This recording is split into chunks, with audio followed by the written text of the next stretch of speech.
네, 10월 ISM 제조업 PMI 살펴보도록 하겠습니다. 10월달 7개월 연속해서 위축 국면을 이어나갔고 46.5로 기록이 됐습니다. 이는 9월과 8월이 47.2였는데 이에 비해 0.7%포인트가 하락한 수치고요. 23년 7월이 46.5였습니다. 이 이후에 최저치를 기록한 것이고 시장 컨센이 47.6이었는데 이보다 부진한 결과가 나왔습니다. 전반적인 흐름 보시게 되면 ISM 제조 PMI는 지난 2년 동안 1개월을 제외하고는 계속 위축 국면을 보여왔습니다. 보시면 지난 3월 달에 잠깐 확장세로 돌아섰다가 이후에 다시 50 미만 위축 영역으로 떨어졌고요. 이런 흐름은 1990년대 이후에 가장 긴 위축 구간을 보내고 있다, 이렇게 봐야 됩니다. 지금 레벨이 일반적으로 ISM 제조 PMI를 비교를 해보면 경기 침체 레벨까지 떨어진 그런 수준이다, 이렇게 볼 수가 있습니다. 네, 세부적으로 살펴보면 전반적으로 신규 주문 지수는 1%포인트가 증가를 했고 그럼에도 불구하고 여전히 50 미만 47.1을 기록을 했습니다. 더불어서 고용지수가 44.4로 나왔는데 지난달 대비 0.5%포인트가 늘어났습니다. 컨센이 45였으니까 이를 하회했고 고용지수의 직전 저점은 7월달이었습니다. 이때가 43.3이었는데 이때랑 비교를 해보면 불과 1.1%포인트 정도 차이가 날 뿐이죠. 현저히 낮은 레벨이라는 것을 확인하실 수가 있고 직전 달 대비 소폭 증가하는 흐름이 나왔지만 크게 의미가 있는 증가분이라고 보기는 어렵고 현재 낮은 수준을 유지하고 있다, 이렇게 봐야 됩니다. 직전 저점이라고 볼 수 있는 7월달 고용지수가 43.3이라고 말씀을 드렸잖아요. 그때 당시의 위치가 여기입니다. 그때보다 낮았던 ISM 제조업 고용지수는 총 3번이 있었는데 팬데믹과 08년 금융위기, IT 버블을 제외하고는 이렇게까지 떨어진 사례가 없을 정도니까요. 그 정도의 제조업 경기의 위축을 여실없이 보여주고 있다, 이렇게 봐야 됩니다. 따라서 7월에 이런 고용지수가 급격히 떨어졌던 것을 중요한 시그널로 해석을 해야 되고 이후 8월은 소폭 상승하는 흐름이 나왔고 9월달 다시 떨어졌죠. 그리고 10월달 소폭 증가했지만 어느 정도 등락을 이어가면서 낮은 수준을 유지하고 있다, 이렇게 봐야 됩니다. 사실 직전달 대비 소폭 증가한 이런 부분을 놓고 고용지수가 개선됐다라고 평가하기는 조금 어렵겠죠. 전반적인 경기 하방 압력이 여전히 진행 중이다, 이렇게 봐야 됩니다. 이번 ISM PMI에서 눈여겨봐야 될 부분은 이 가격지수가 많이 올랐어요. 54.8을 기록을 했는데 직전달 대비 6.5%포인트가 상승을 했습니다. 이러면서 물가 우려에 대한 부분이 빠르게 시장에 부정적인 영향을 미쳤는데 이런 흐름은 최근 CPI 물가 흐름에서 볼 때 그런 상품 가격 지수의 상승 전환된 부분을 함께 해석을 하면서 지금까지 상품 디스인플레이션 추이가 주도를 했던 물가 하락 요인이 끝나는 거 아니냐, 이런 우려의 목소리가 커졌던 겁니다. 그러면서 PMI 가격 지수가 급등하는 현상이 나오자 여전히 인플레이션 우려의 목소리가 빠르게 확대가 되었던 상황이었는데요. 다만 이 근원 상품 가격 지수의 흐름 놓고 봤을 때 지난 2월 달에도 이렇게 상승 전환이 되면서 나왔던 얘기랑 동일했죠.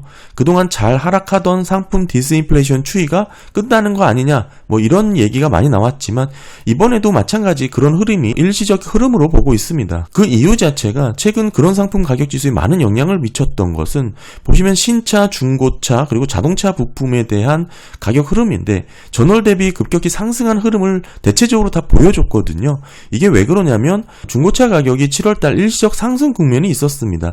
이런 부분에서 소매 가격이 시차를 두고 9월달 소비자 가격 지수에 영향을 줬을 것이다, 이런 부분이 반영이 됐을 것이다 라고 보고 있고요. 다만 이 맨하임 중고차 가격 지수가 9월달에 다시 전월비 하락세로 전환이 되었기 때문에 지금 상황으로만 볼 때 근원 상품 가격 지수의 물가 상승 압력은 그렇게 크게 우려할 수준은 아니다, 저는 그렇게 보고 있습니다. 따라서 지금의 전반적인 제조업 수요와 맞물려서 해석을 해본다면 지금 지불 가격 지수가 54.8로 50 이상을 유지한다고 하더라도 전체적인 제조업 수요가 부진한 상황이기 때문에 기업들은 원가 상승분을 소비자에게 전가하지 못할 것이다, 이렇게 보고 있습니다. 이런 결과는 결국 기업 마진이 줄어드는 전형적인 불황의 패턴으로 보는 게 맞고요. 소비자 물가에 자극을 주기보다는 기업 마진이 줄어드는 그런 모습으로 나타날 것이다. 이렇게 보고 있습니다. 더불어서 이런 주장을 뒷받침해 줄 수 있는 근거로는 기업들의 재고가 현격하게 떨어져 있는 수준이에요. 일반 재고 수준 보시면 42.6을 기록했는데 직전 달이 크게 떨어졌는데 여기서 1.3%포인트가 추가로 더 떨어진 것이죠. 따라서 재고 레벨이 42.6이라는 것은 상당히 낮은 수준을 유지하고 있는 것이고 고객 재고 측면에서 보게 되면 46.8입니다. 직전 달 대비 3.2%포인트가 제법 큰 폭으로 감소가 되면서 지난달 잠깐 50 이상으로 돌아섰다가 재차 50 미만 위축 영역으로 떨어졌고요. 지금까지 전반적인 재고의 흐름을 놓고 보면 재고 조정이 진행 중이고 여기서 침체 영역이라고 볼 수 있는 마이너스 구간으로 떨어지냐를 앞두고 있는 상황입니다.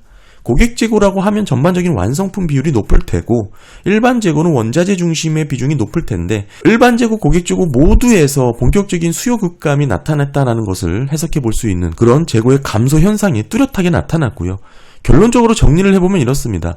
생산량도 줄었고 재고가 급감을 했다. 이런 상황의 수요 위축이 지속되는 것으로 볼 수 있고 여기서 나타난 지불가격 상승은 결국 기업들의 마진 축소로 이어질 수밖에 없다. 이렇게 보고 있습니다. 전체적인 ISM PMI는 직전달 대비 더 위축되는 현상이 나왔고요. 신규 주문은 소폭 증가했지만 생산량이 마이너스 3.6%포인트로 감소를 했습니다. 이러면서 재고 감소로 이어진 것이죠. 지불가격 지수가 6.5%로 상승했지만 현재의 수요를 감안하면 소비자들에게 가격으로 전가될 가능성은 상당히 낮다. 오히려 기업들의 마진 축소로 이어질 것이다. 이렇게 보고 있습니다. 구체적으로는 고용과 재고가 증가하지 않는 이러한 신규 주문의 증가는 큰 의미가 없고요. 수주잔고는 1.8%포인트가 줄어든 것으로 집계가 됐습니다. 전체적으로 경기 하강 사이클이 계속 진행 중이다. 이렇게 볼 수가 있습니다. 신규 주문 재고 스프레드의 흐름 보시게 되면 직전 달 대비 증가되는 것으로 나왔습니다. 결론적으로 증가되는 흐름은 수요가 늘어난다라고 해석할 수 있지만 이 부분에 있어서는 조금 더 자세한 설명이 필요하기 때문에 뒷부분에서 계속 이어나가도록 하고요. 전반적으로 10월 스프레드는 4.5를 기록했습니다. 직전 달이 2.2였으니까 이에 증가된 흐름을 보였고 어느 정도 변동성을 보이면서 직전 고점이 1월 달 6.3이었는데 이 이후에 최고치까지 올라선 모습이고요. 이렇게 스프레드가 확대된 배경에서는 기업들이 향후 경제 상황에 대한 불확실성을 많이 느끼고 있는 상황이기 때문에 생산 활동보다 더 크게 재고를 줄이고 있기 때문이다. 이렇게 해석을 해야 됩니다. 더불어서 지금 이렇게 스프레드가 확대되었다고 하더라도 4.5죠. 직전 고점도 6.3에 불과한데 전체 추이로 놓고 봤을 때 전반적인 ISM 제조업 신규 주문 재고 스프레드는 0에서 20% 사이에 분포가 되어 있고 대략적인 평균은 5에서 10% 수준을 유지하고 있고요. 지금 노란색 칠한 부분이 0에서 5%포인트 사이인데 대부분 경기 침체 직전에 이런 레벨을 유지하다가 경기 침체 이후에 마이너스로 떨어지는 사례를 보여왔습니다.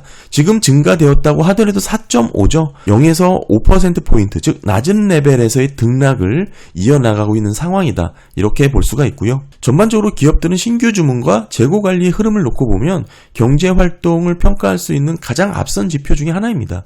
PMI 흐름은 전반적으로 하락 추세를 보이다가 최근에 전저점 수준까지 근접을 했습니다.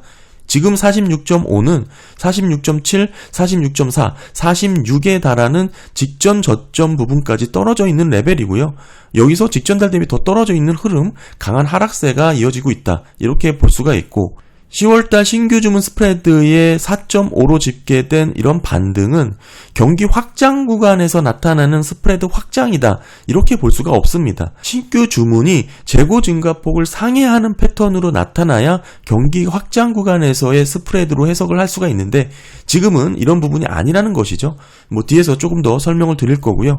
결국 현재는 재고 감소폭이 더 크게 나타나서 스프레드가 확대되는 모습이기 때문에 긍정적인 모습은 아니다. 이렇게 볼 수가 있습니다. 전체적인 흐름 보시게 되면 10월 ISM 제조업 지수는 직전달 대비 신규 주문은 소폭 늘어났고요.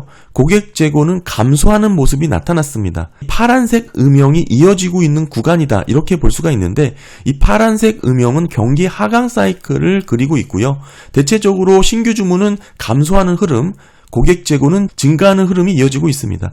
보시게 되면 10월달도 이 빨간색 고객 재고 흐름은 등락을 보이지만 증가되는 패턴이라고 볼 수 있고, 파란색 신규 주문도 계속 줄어들고 있는 패턴이다 이렇게 볼 수 있죠. 물론 직전달 대비 소폭 증가했지만 전체적인 추이 자체가 아직 전환된 그런 모멘텀으로 해석되기에는 부족하고요.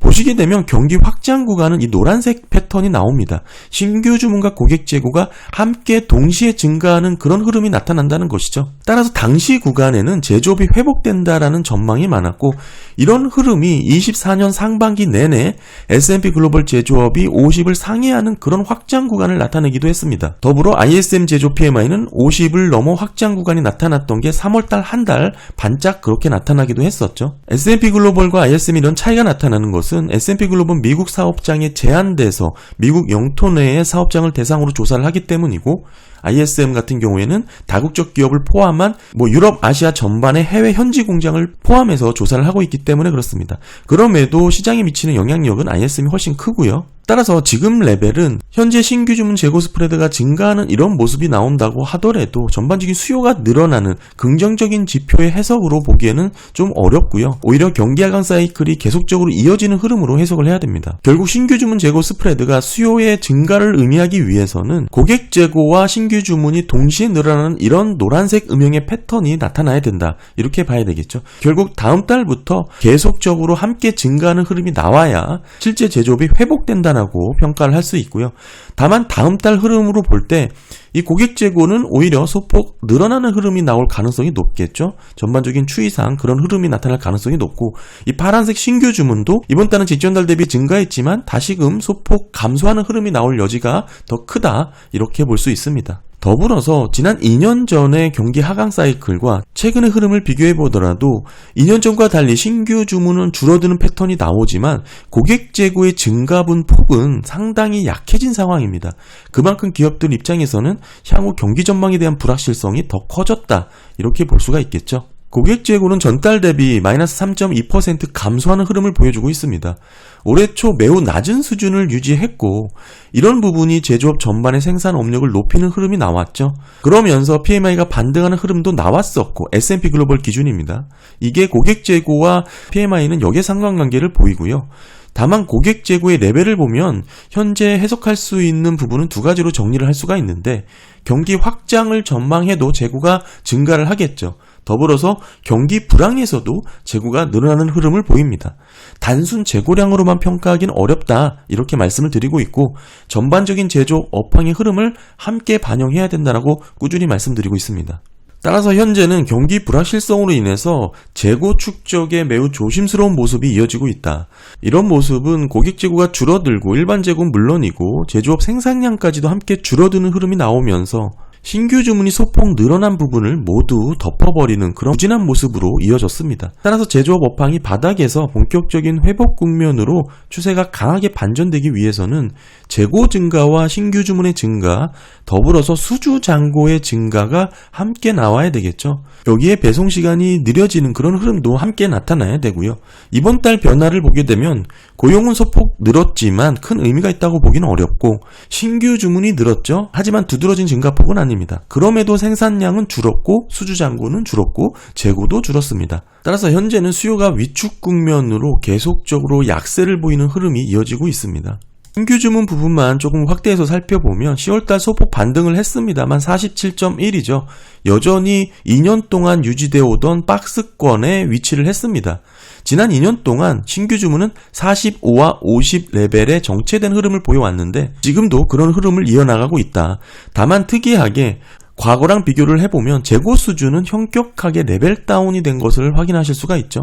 소폭 등락을 보이긴 하지만 이런 부분은 일시적으로 고객사들의 재고 보충 움직임에 그친 그런 움직임으로 나타났고요. 결국 기업들이 이렇게 소극적으로 재고 관리를 한다라는 것은 경기 회복에 대한 확신이 부족하다라는 뜻이고, 이런 불확실성이 지속된다면 기업들은 재고 투자를 꺼릴 수밖에 없습니다. 이게 경제 전망에 대한 매우 뚜렷한 시그널이다 그렇게 볼 수가 있고요. 재고가 줄어든 상태에서 신규 주문이 소폭 늘어나는 것은 최소한의 운영 수준을 유지하기 위한 것이지, 이를 확대 해석해서 경기가 돌아섰다, 회복하는 국면이다 이렇게 해석할 수 없다는 뜻입니다. 결국 이런 흐름은 바닥난 재고의 일부 보충의 움직임에 그치는 것이고 제한적인 경기의 움직임으로 볼 수 있는 것이죠. 모멘텀이 회복됐다라고 보기보다는 계속 하락 약세의 흐름 가운데 정체 횡보되는 모습이 간간히 나타나는 그런 모습으로 평가를 하는 게 맞을 것 같고요. 네, 오늘 10월 ISM 제조 PMI 살펴봤습니다. 직전달보다 하락하면서 더 위축된 영역으로 떨어졌고요. 직전 저점 부분까지 떨어져 있기 때문에 사실상 제조업 경기는 경기 침체 수준이 이어지고 있다. 이렇게 봐야 됩니다. 결국 제조업 경기가 돌아서지 않으면 계속해서 경기 하강 사이클은 이어진다. 이렇게 볼 수 있기 때문에 미국이 서비스 중심의 경제 구조라고 하더라도 서비스만으로 경기가 살아나거나 유지될 수 없다는 점은 제가 누차 여러 번 많이 강조를 드렸었죠. 지금까지 경기가 견고하게 나오는 이유는 그동안 이민자의 급증에 따른 그런 소비 확대의 여력도 있고, 다만 이런 부분이 계속 이민자가 늘어날 수는 없기 때문에 최근에 이제 국경 이민자 수도 급감하는 흐름이 나왔잖아요. 따라서 궁극적으로 이런 데이터는 계속 경기 하강 사이클을 가리킨다. 이렇게 정리를 할 수 있습니다. 결국 직전달 대비 더 위축되고 있는 제조업 흐름 한번 살펴봤고요. 전반적인 경기 흐름은 변화 없이 더 위축되고 있다는 것을 확인했습니다. 네, 감사합니다.